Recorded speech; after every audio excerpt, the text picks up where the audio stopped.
자, 우리 오늘 여기 설교 제목처럼 우리가 믿는 하나님은 이 긍휼이 그냥 많은 정도가 아니고 무한한 분이고 영원한 분입니다. 자, 그래서 오늘 말씀을 먼저 잠깐 간략하게 다시 한번 봅시다. 자, 먼저 시편 103편 8절에 보면 여호와는 어떤 분이라고 나와요?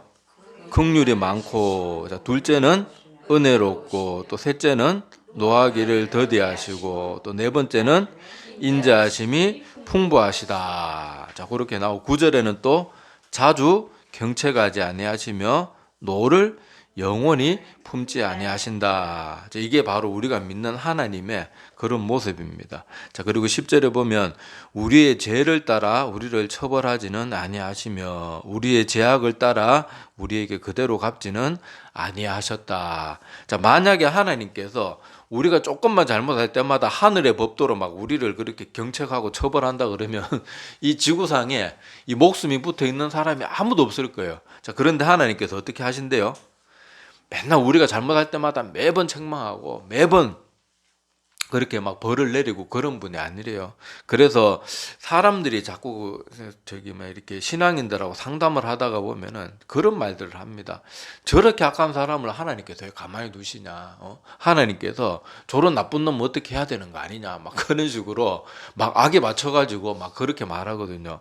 근데 그 사람들이 하나 놓치고 있는 게 있어요. 자기도 하나님 앞에 무엇인가 그렇게 잘못한 것이 분명 죄의 크기의 차이는 분명히 있겠지만은 자기도 하나님 앞에서는 절대 완전한 존재가 아니거든요. 그러니까 하나님이 저 사람은 저렇게 나쁜 것 할 때마다 바로바로 처벌해야 되고 내가 잘못했을 때는 하나님 용서해 주세요, 참아 주세요. 이게 말이 되냐고요. 근데 사람들이 희한하게도 다른 사람이 하나님께서 기회를 주시는 것은 아주 못마땅하게 여겨요. 그러고는 자기한테 하나님께서 맨날 용서해주고 맨날 긍휼을 베풀어 주길 바라는데 그게 얼마나 이기적이고 악한 모습입니까? 저도 한 번씩 이해가 안 될 때가 있어요. 저 푸틴 같은 사람 전쟁 일으키죠. 사실 미국의 대통령은 세계의 대통령이라 그러는데 이 트럼프는 맨날 또라이 같은 짓만 하고 요새 지금 그 트럼프가 하는 무역이 그게 무역입니까? 미국이 군사력 믿고 깡패짓 하는 거지. 국가 간의 약속 FTA고 그냥 다 갈아엎어버리고 이게 말도 안 되는 거거든요. 그리고 중국의 시진핑 그 사람 말할 것도 없고 북한의 김정은 이런 사람들 왜 하나님께서 가만히 두시나. 근데 먼저 생각해 보세요. 하나님께서 그런 사람들에게도 기회를 주시고 계시는 거예요. 기회를 용서하고 돌아오기를.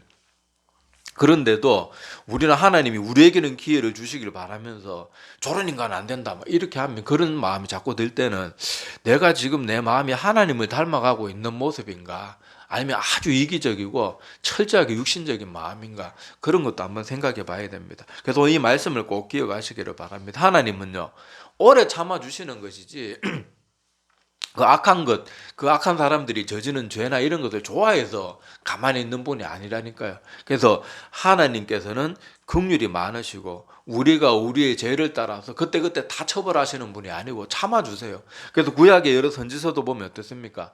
하나님께서 이스라엘 백성들이 계속 우상숭배를 대대를 거듭해가지고 몇백 년 동안 죄를 저지르잖아요. 근데 하나님께서는 계속 참아주시잖아요. 그러다가 선지자 보내고 그런 일을 몇백 년 동안 합니다. 몇백 년 동안.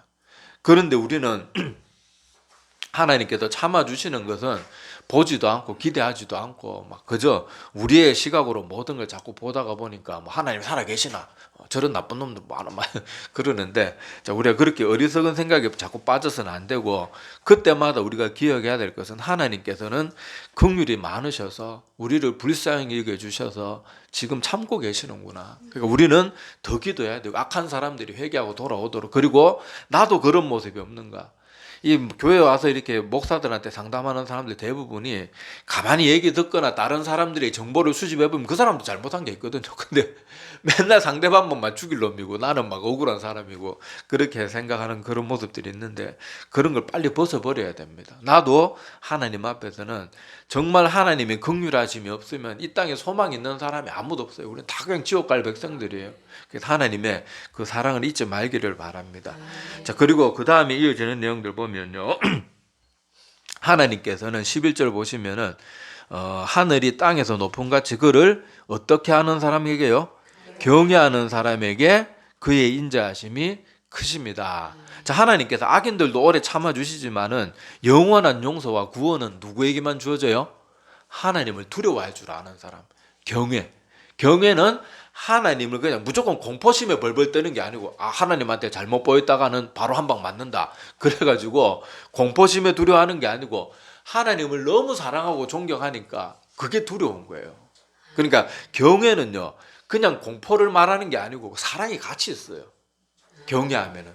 그러니까 하나님을 사랑하고 두려워할 줄 아는 사람에게는 하나님의 인자하심이 크다. 그리고 그런 사람에게는 12절에 동이 서에서 먼 것 같이 우리의 죄가를 우리에게서 멀리 옮기셨으며. 자, 여러분, 동과 서가 만날 수 있습니까? 없잖아요. 그래서 동이 서에서 먼 것처럼 하나님께서 그 자기를 경외하는 자의 죄를 옮기셨다는 말은 어떻게 했다는 말이에요? 완전히 그냥 용서하는 게 아니고, 우리 사람들은 그렇잖아요. 부부싸움 막 해놓고 막 그래가지고 나중에 화해해놓고 또 기분 나쁜 게 있으면 네 작년에 그랬지, 아니면 너 10년 전에 그랬지, 너 결혼식 때 그랬지, 막 신혼여행 가서 그랬지, 그러면서 계속 그걸 다시 울고 먹는데, 하나님은 그런 분이 아니고 어떤 분이라고요? 동과 서는 아예 절대로 만날 수 없어요. 그것처럼 하나님께서는 자기를 정말로 경외하는 사람이 진심으로 회개하고 용서를 구하면 그 죄를 그냥 용서하는 게 아니고 한 10년 뒤에는 다시 꺼내가지고 너 그때 그랬지, 네가 감히 베드로도 말 안 들으면 너 그때 나 3번 배반했지, 막 이 따지는 분이 아니고, 여러분 베드로가 그렇게 심하게 배반했어도 저기 성경에 한 번이라도 베드로에게 다시 막 성령의 음성으로 나타나가지고 내가 너 3번 배신했는데 구해줬는데 이 자식이 막 이런 식으로 안 하잖아요. 완전히 하나님께 용서하시는 그런 분이라는 걸 기억해야 됩니다. 그런데 어떤 사람에게요? 경외하는 사람에게, 하나님을 사랑하고 두려워하는 사람에게. 자, 왜 그렇게 하시는가 하면요, 자 14절에 보면 자 13절 먼저 보면, 아버지가 자식을 긍휼히 여기시듯이 하나님께서는 우리를 어떻게 여기는 거예요? 자식처럼 여기는 거예요. 자, 그리고 14절에 보면 그가 우리의 체질을 아시며 우리가 단지 먼지뿐임을 기억하신다. 자, 그래서 하나님의 법대로라면 우리가 그냥 작은 거짓말 하나만 해도 우리는 다 죽어 없어져야 돼요. 하나님의 법도대로라면. 그런데 아까도 말했다시피 하나님께서 하나님의 법도대로 우리를 다 조금만 거짓말하고 조금만 나쁜 생각 품고 그래서 하나님 하늘의 법도대로 우리를 다 처리하면은 남아있을 인간이 없는 거예요. 그래서 오늘 14절에 말하는 것처럼 하나님은 우리의 체질, 우리가 죄로 물든 존재고 연약한 존재라는 걸 아시고, 우리가 또 먼지뿐인, 그냥 바람 휙 불면 먼지는 다 날아가 버리잖아요. 그것처럼 하나님께서 만약에 하늘의 법도대로 우리를 대하시면 그냥 우리는 그냥 나쁜 생각 품으려고 폰만 잡아도 그냥 죽어 없어져 버려야 되는 그런 존재니까, 하나님께서 우리의 이런 연약함도 아시고 하나님의 법도대로 우리를 다스리시면 남아있을 인간이 없다는 걸 알기 때문에 어떻게 하시는 거예요? 긍휼을 계속 베풀어 주신다는 거예요. 자, 인생은 그 날이 풀과 같으며 그 영화가 들의 꽃과 같도다. 바람이 지나가면 없어지나니 그 있던 자리도 다시 알지 못하거니와. 자, 이것처럼 하나님은 우리 인간이 얼마나 부족한 존재인지, 얼마나 연약한 존재인지 알고 계신다는 거예요. 그래서 어떻게 하신다고요? 오래 참아주시는 거예요. 자, 그러면서 마지막 17절 18절에 보면 여호와의 인자하심은 다시 한번 조건이 붙어 있습니다. 어떤 사람에게 주어진다고요? 자기를 경외하는 자에게 영원부터 영원까지. 그러니까 하나님께서 모든 사람을 사랑하긴 하시는데 영원에서 영원까지 하나님이 인자하심은 어떤 사람에게만 주어져요? 하나님을 경외할 줄 아는 사람에게.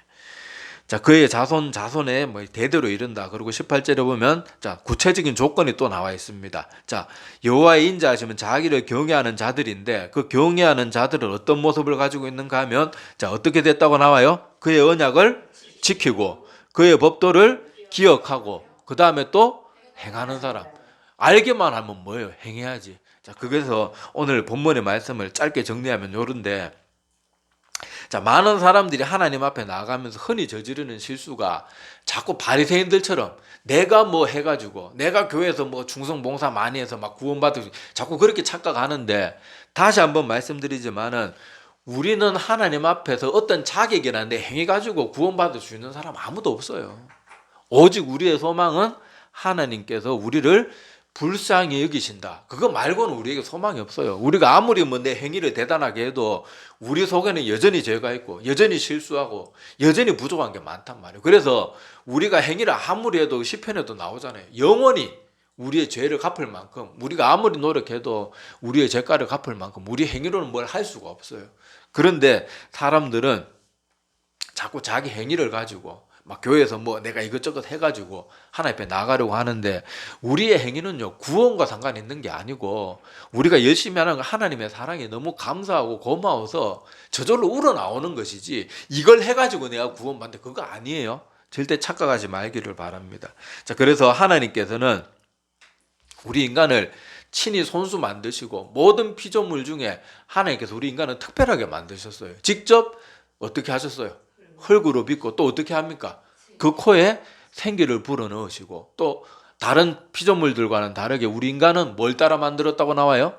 하나님의 형상. 그래서 하나님 우리처럼 손가락 5개, 발가락 5개, 눈 2개, 뭐 코 하나, 뭐 귀 2개 그렇게 모습이 있는 거 아니고, 하나님처럼 우리 인간에게는 뭔가 지적인 능력, 이성 이런 걸 주셨다는 그걸 말하지, 하나님은 영이신데 뭐 하나님이 자기 형상을 따라 만들었다고 하나님도 우리 인간처럼 생겼구나 이렇게 생각해서는 안 됩니다. 거기에서 하나님께서 자신의 형상을 따라 만들었다는 것은 우리의 이런 인격이나 뭐 이성적인 모습이나 이런 것들을 말하거든요. 자, 그런 것처럼 하나님께서는 우리 인간을 아주 특별하게 만드셨어요. 그래서 마지막 날 인간을 창조하시고 나서는 다른 곳에서는 그냥 하나님께서 좋았더라 이렇게 말하지만은 마지막 6일째 인간을 창조하시고 나서는 뭐가 더 붙어 있어요? 심히 좋았더라. 그러니까 하나님께서 우리 인간을 아주 특별하게 만드셨거든요. 그래서 하나님께서는 사랑 그 자체이신 분이기 때문에 자기가 만든 피조물을 사랑하실 수밖에 없는 분이에요. 그래서 하나님께서 이렇게 우리를 사랑하시는데 계속 문제가 되는 것은 뭔가 하면 우리의 죄악, 우리의 이런 연약한 모습들, 이게 계속 문제가 되는 거예요. 자, 제가 예를 들어서 좀 설명을 해볼게요.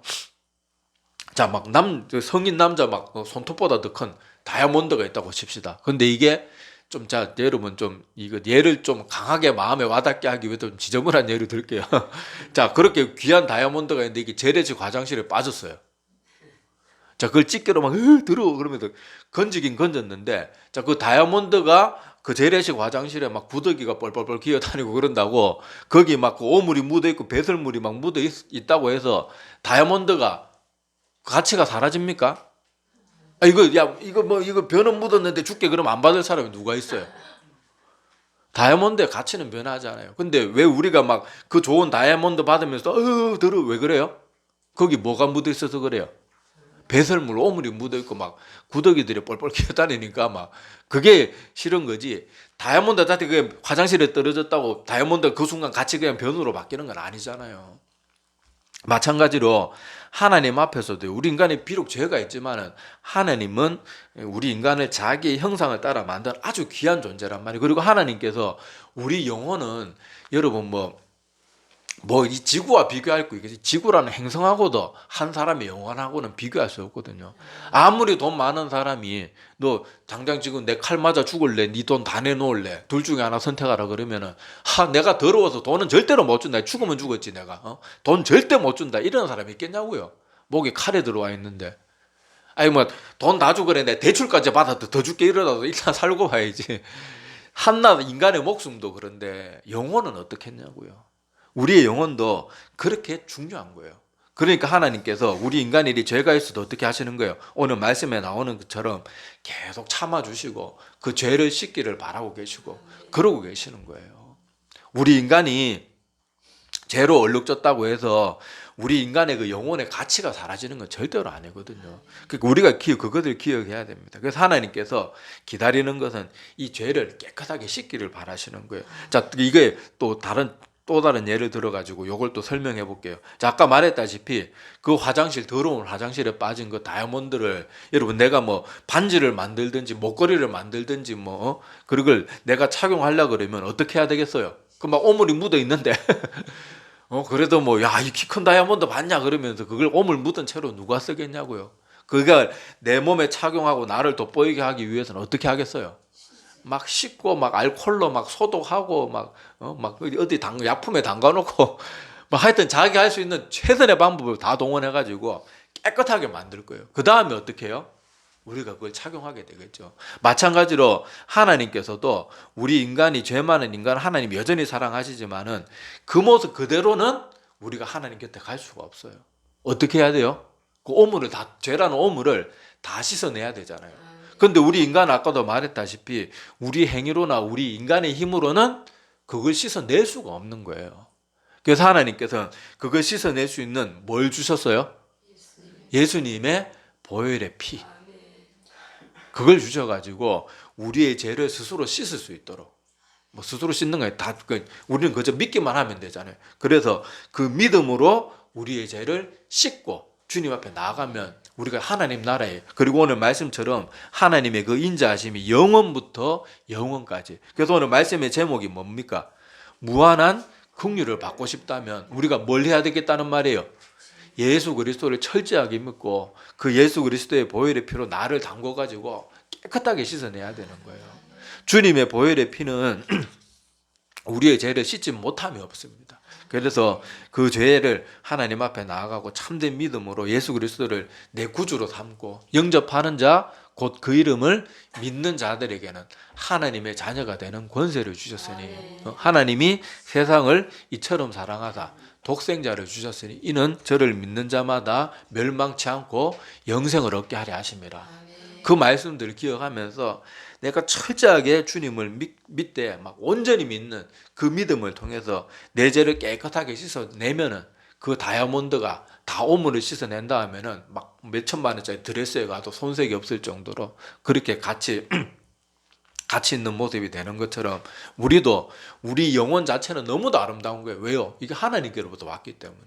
근데 뭐로 얼룩져 있어요? 죄. 사실 뭐 죄는 하나님 앞에서 이 배설물보다 더 더러운 게 죄거든요.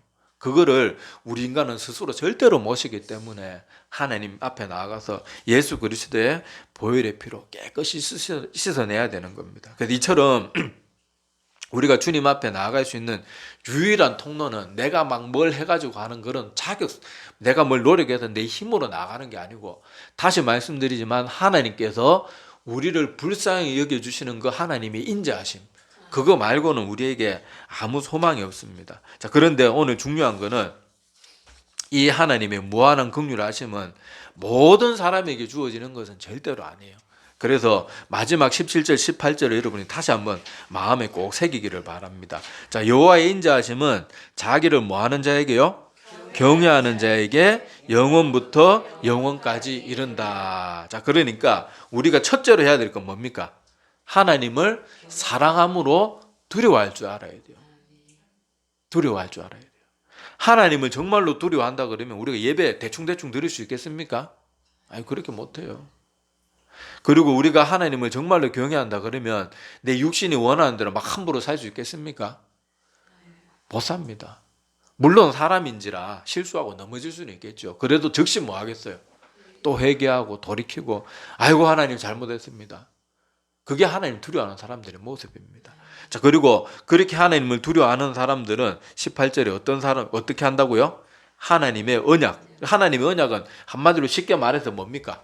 이 성경 말씀을 말하죠. 하나님의 성경 말씀을 지키고 그 법도 이것도 성경 말씀을 기억하고 또 성경 말씀을 행하는 사람, 그 사람에게는 하나님의 영원한 긍휼하심이 대대에 이르도록, 그리고 영원에서 영원까지, 그 표현도 얼마나 멋있습니까? 영원 전부터 영원 후까지 계속해서 우리에게 그 하나님의 무한하신 긍휼하심이 이런 사람들에게 주어진다는 것을 우리가 꼭 기억하기를 바랍니다. 그래서 우리 인간들은 하나님으로부터 무슨 사랑이나 이런 걸 받을 자격이 하나도 없는 사람들이에요. 단지 우리 속에 뭐가 있어요? 하나님이 만드신 그 귀한 창조의 영혼이라는 이 하나님, 그 영혼도 하나님께로부터 온 거잖아요. 그것 때문에 우리 그 자체로 사랑받는 것이지, 우리 인간의 행위나 뭐 우리 인간의 어떤 모습 중에 하나님께로부터 사랑받을 만한 자격이 있는 게 없습니다. 그래서 우리는 항상 기억하면서 하나님 앞에 정말 겸손한 모습으로, 또 그리고 하나님을 두려워할 줄 아는 그런 모습으로 하나님 앞에 자꾸 나아갈 줄 알아야 됩니다. 그래서 우리의 외적인 행위들은 내가 그 행위 때문에 구원받는 게 아니고요, 나의 외적인 행위를 통해서 내 믿음이 바로 가고 있는가? 아니면 잘못된 길로 가고 있는가? 아니면 처음에 잘 시작했다가 지금 내가 영적으로 병들어 있는가? 이런 거를 가늠하는 지표예요. 그런 것이지 내 행위 자체로는 구원, 제가 늘 말씀드리잖아요. 우리 인간의 자격이나 우리 행위로는 구원받을 수 있는 인간이 아무도 없습니다. 우리는 그저 하나님 앞에 나가서 하나님께서 우리같이 부족한 사람, 저같이 연약한 사람 하나님께서 불쌍히 주시지 않으면 저는 구원받을 그런 자격이 도저히 없는 비참한 존재입니다. 그 인정하면서 하나님 앞에 나아가는 거예요. 그래서 다윗이 뭐라고 말합니까? 주의 인자하심이 뭐보다 낫다고요? 제가 이거는 뭐 설교 때마다 여러 번 설명드렸잖아요. 하나님의 인자하심이 없다면 우리에게는 소망이 없기 때문에 다윗은 그걸 아는 거예요. 그래서 주의 인자가 생명보다 나으면, 우리 찬양도 있잖아요. 주의 인자가 생명보다 나으면, 하여튼 그 찬양처럼 하나님의 긍휼하심을 깨닫고 나의 죄악을 깨달은 사람은요, 그 고백, 그 찬양이 나올 수밖에 없는 거예요. 이걸 좀 철저하게 깨달았으면 좋겠어요. 사람들이 맨날 다른 사람들의 약한 모습은 그렇게 잘 파헤치면서 정작 자기가 하나님 앞에서 얼마나 부족하고 형편없는 존재라는 걸 도무지 인정하려고 하질 않아요. 우리도 똑같은 죄인입니다. 뭐 트럼프, 제가 또라이 그러지만은 트럼프나 말씀 전하는 저나 뭐 북한의 김정은의 어떤 사람과 그런 사람 비교하면 되게 불쾌하게 여기는데, 그것도 여러분 교만한 모습이에요. 하나님 앞에서는요, 우리가 북한의 시진핑이나 러시아의 푸틴이나 우리나 다 죽을 죄인이에요. 뭐 내가 그 사람보다 뛰어나면 뭐가 그렇게 뛰어납니까? 어떤 사람들한테 한 번씩 제가 설교 때 이런 얘기 들으면, 그래도 목사님 그거 좀 너무 비교해서 그런 사람들하고 어떻게 이렇게 반응하는 분들이 있는데, 착각하지 마세요. 똑같이 우리 하나님 앞에서요, 정말 추하고 더러운 존재입니다. 하나님 말씀 앞에서 내가 얼마나 부족한 존재인지를 한 번이라도 깨달았던 사람이 있다 그러면요, 그런 게 기분 나빠하지 않아요. 똑같은 죄인이고요, 똑같이 소망 없고요, 정말 비참하고 더러운 존재입니다. 우리 겉으로는 하나님 말씀하고 간증 나누고 은혜 나누지만 내 속에 일어나는 내 생각을 누구보다 내가 잘 알잖아요. 근데 내가 그 사람들보다 잘나고 세상에 이런저런 악한 사람보다 내가 뭘 그렇게 잘난 게 있습니까? 형편없죠. 형편없어요. 기도하다가도 온갖 잡생각이 다 들어오고 어떤 더러운 생각도 들어오고, 우리 얼마나 기도하다 아이고 하나님 내가 미쳤습니다. 제가 미쳤습니다. 아유, 우리 참 정말 소망 없어요. 그러니까 다시 한번 우리는 하나님의 긍휼하심 외에는 소망이 없다. 이걸 꼭 기억하시기를 바랍니다. 그래서 다시 한번 말씀을 간단하게 정리합시다. 자, 하나님께서는 우리가 너무도 형편없고 죄 많고 부족한 존재임에도 불구하고 다이아몬드 예화를 생각하면서 하나님께서는 우리 속에 있는 가치를 그렇게 알고 계시기 때문에 그렇게 죄가 많음에도 불구하고 사랑하시는 것이지, 우리 자체가 무슨 사랑받을 만한 그런 자격이 있는 존재는 아닙니다. 그리고 우리가 이렇게 부족한 존재이기 때문에 하나님의 무한한 긍휼을 얻는 것 외에는 소망이 없는 존재들이에요. 그래서 긍휼을 얻는 사람들은 어떤 사람이 얻는다고 했어요? 특히 모든 사람이 하나님께서 다 사랑은 해주시지만은 영원에서 영원까지 이르는 무한한 긍휼은 누구만 받을 수 있어요? 하나님을 경외할 줄 아는 사람. 그리고 하나님을 경외하는 사람은 어떤 행위들이 나타난다고요? 그의 언약을, 그러니까 성경 말씀을 지키고 그 법도를 기억하고 행하는 사람, 그 사람에게만 영원에서 영원까지 무한한 긍휼은 그런 사람에게만 주어진다. 물론 하나님의 일반적인 긍휼을 하시면 모든 사람에게 다 주어집니다. 아무리 악한 독재자고 이런 사람들에게 주어져요. 그런데 영원히 구원받는, 영원에서 영원까지 이르는 그 진짜 긍휼을 하심은 이렇게 하나님을 정말로 사랑하고 두려워할 줄 알고 하나님의 말씀을 정말로 내 목숨처럼 여기면서 소중히 여길 줄 아는 그 사람들에게만 구원이 주어진다는 것을 꼭 기억하시기를 바랍니다. 자, 기도드리겠습니다.